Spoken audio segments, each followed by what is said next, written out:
السلام علیکم ناظرین، میں ہوں سمینا چودھری اور آپ دیکھ رہے ہیں KPN HD۔ دینی و عصری تعلیم کا منفرد ادارہ اقرا مدینۃ الاطفال بائی پاس روڈ باغ میں سالانہ تقریب رزلٹ تقسیم انعامات و تقسیم اسناد شعبہ حفظ کا انعقاد، جس میں طلباء و طالبات نے رنگا رنگ پروگرامات، مختلف ٹیبلو، تلاوت، نعت، تقاریر پیش کر کے معزز مہمانوں سے زبردست داد تحسین حصول کیا۔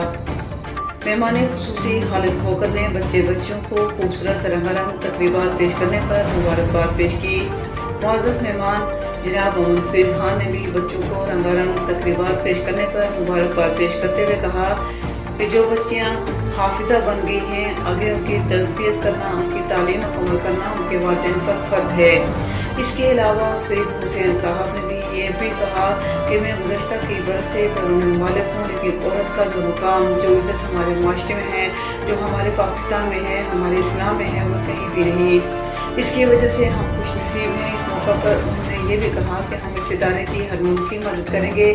ان تھوڑے ٹائم میں بچوں نے جو پرفارمنس کی وہ قابل دید ہے۔ ان پر میں ادارے کے پرنسپل اور جملہ سٹاف کو مبارکباد پیش کرتا ہوں۔ میری ایک بچی نے اسی ادارے سے قرآن پاک حفظ کیا ہے اور 2 بھتیجوں نے۔ میں تمام بچوں کو مبارکباد پیش کرتا ہوں۔ فرید حسین دیگر مہمانوں نے اقرا مدینۃ الاطفال بچوں کی مختصر دورانیہ میں زبردست حسن کارکردگی دکھانے پر مبارکباد پیش کی اور کہا کہ باغ میں منفرد ادارہ ہے جس میں شعبہ اسکولنگ انگلش میڈیم کے ساتھ ساتھ حفظ قرآن کریم کی عظیم زیور سے آراستہ کیا جا رہا ہے۔ ادارے کی کارکردگی کا منہ بہت ثبوت ہے، جس نے مختصر وقت میں ملت کے لیے 16 حافظہ طلباء و طالبات کا تحفہ پیش کیا۔